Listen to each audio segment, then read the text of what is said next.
question here. And just to give you a little reference, I'm a retired military officer. At 18, I rose my hand to defend the Constitution against all enemies, foreign and domestic.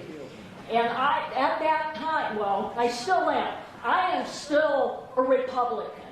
I am, bless his heart, a Simpson Republican that believes in working together across the aisle.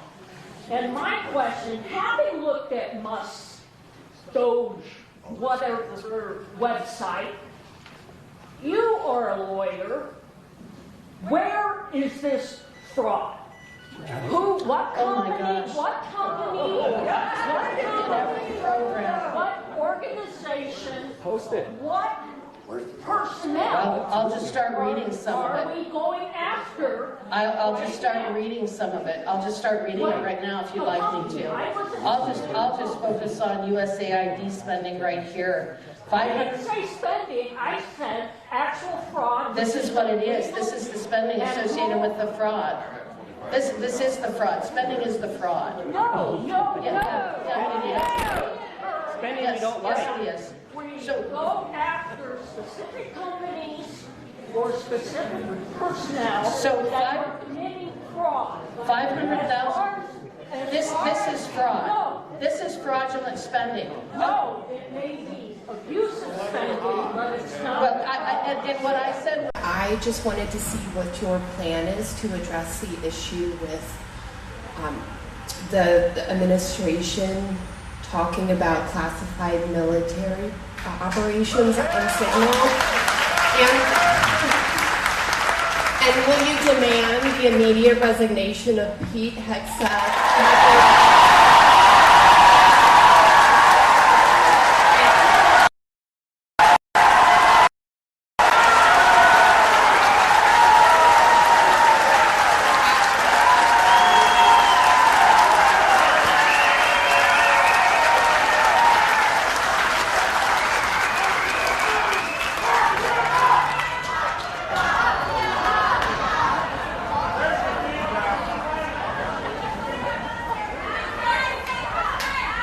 Would demand the immediate resignation of Pete Hegseth, Michael Waltz, and the rest of the group chat.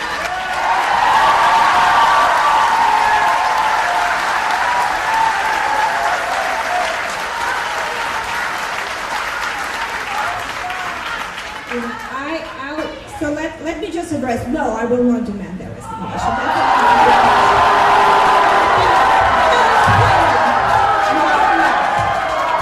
I'll explain yourselves then. And actually, you should post all of the resignation stuff goes to the Senate anyway, so you should talk to your senators. Hopefully they'll have town halls, so those senators that you have. So you can attend them and talk to them a little bit more. But talking about that issue, one thing that I want to share with you, I think it is actually very bad. And there is Senator Murphy, my name is Patrick Cummings. I live here in Stamford. I'm a military veteran. I served in the Air Force from 2009 to 2013. The actions by the Trump regime and Elon Musk have disproportionately affected and will continue to affect veterans.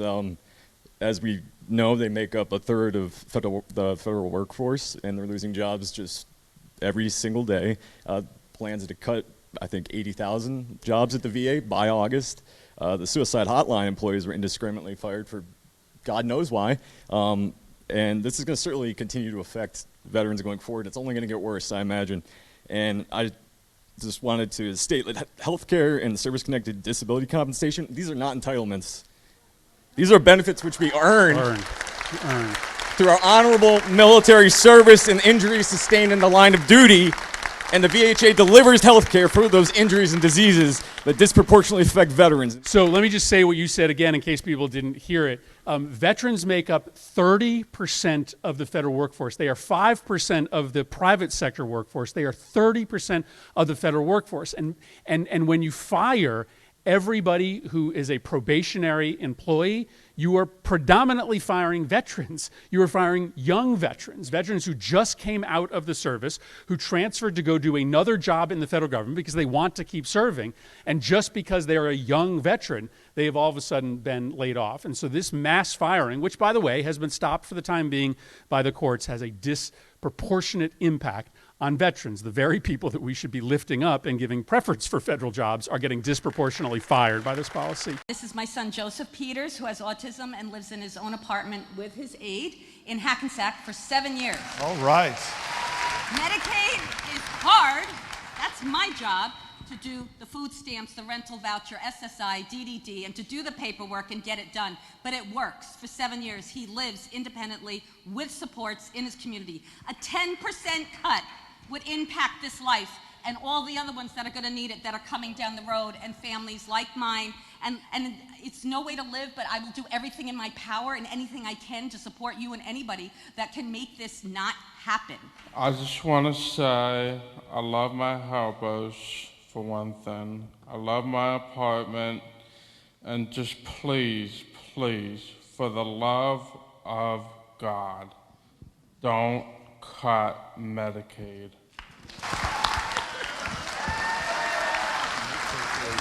Even a 5% cut, 10% cut, that would mean millions of people in their states would lose Medicaid, and millions of families. That's how much of a razor edge these resources are.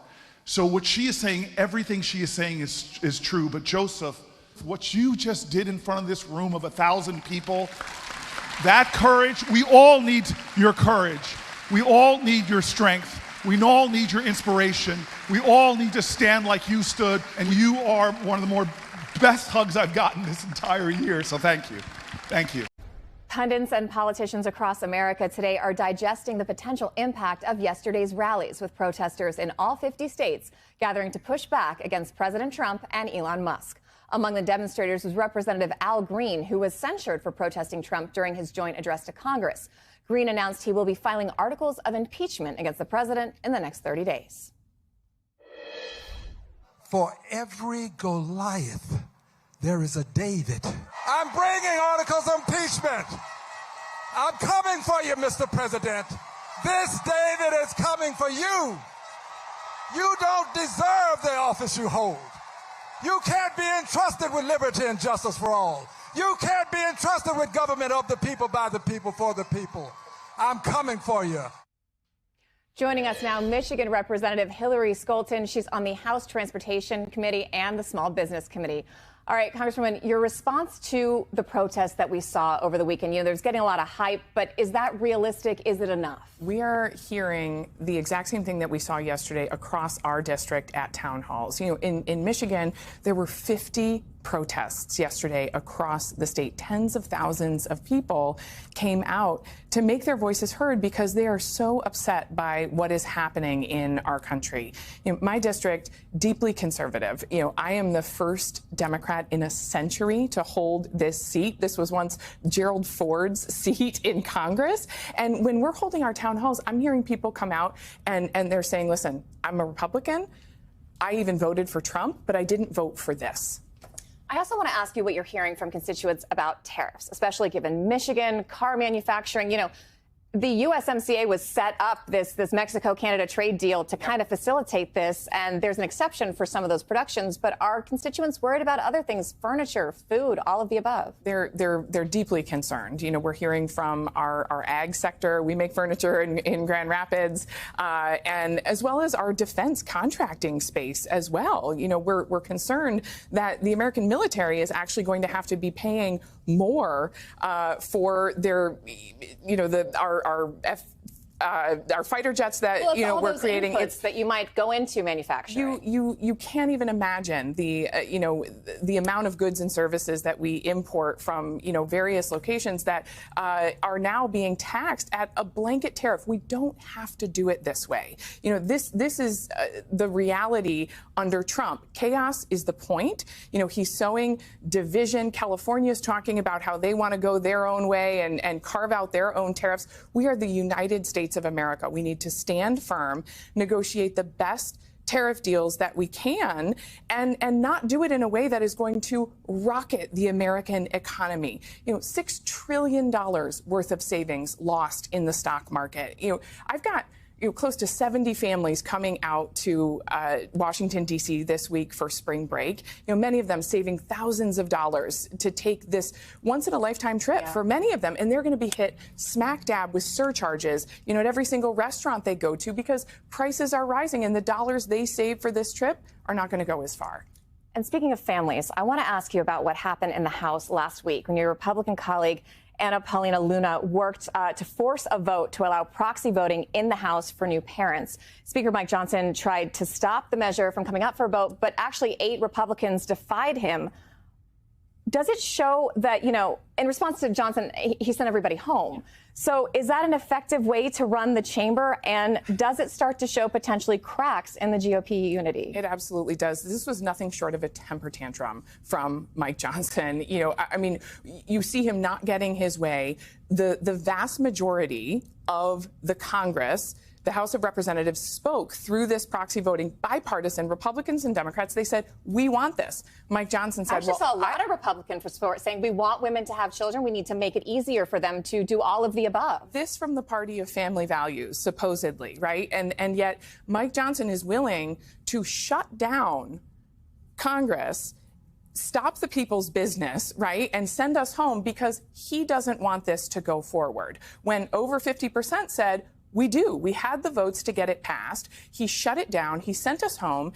We've got work to do. We've got a budget to get done. We have a farm bill to pass. We've got, this chaos around tariffs. And yet he's willing to send us home to cut that work short because he doesn't want to let new moms be with their infant children after they give birth. Yeah, I mean, guys, the protests are going to continue to happen, right? These town halls are going to end in disaster. The Trump ones, and again, every Republican town hall is a Trump town hall. But here's the thing. Because Republican town halls have been so disastrous, and because, at least for some Republicans, they've stopped doing them or never started doing them because they saw how disastrous they were, the town halls we're getting, and some of these are being done in red districts and red areas of the state by Democratic House members, Democratic senators. I know AOC and Bernie, they've gone all over the country. They've gone to some red states, yes, or some blue areas, of course, but they've also gone to some red states as well. But you have Democrats basically going and doing the town halls. And at these town halls, there have been criticisms of Democrats, and fairly so. Fairly. There's been a lot of regular folks, maybe some of you, let me know in the comments, who don't like the Schumer approach and want more fighters. They want more Cory Bookers, more AOCs, more Jasmine Crockett's, more Bernie Sanderses. You know what I mean? That's what they want, right? They want fight. They don't agree on everything, but they're fighters, right? So their town halls are more successful. And in many cases, the only way a Republican working class person can be heard isn't from their fellow Republican people in the apparatus of power, but by going to speak to a Democrat. Because here's the thing, guys. I can be critical of the Democrats for not being progressive enough or fighting enough. But I really believe that a Democratic congressperson thinks I represent even the people that don't vote for me. Republicans don't believe that because they're increasingly fascistic and cult-like.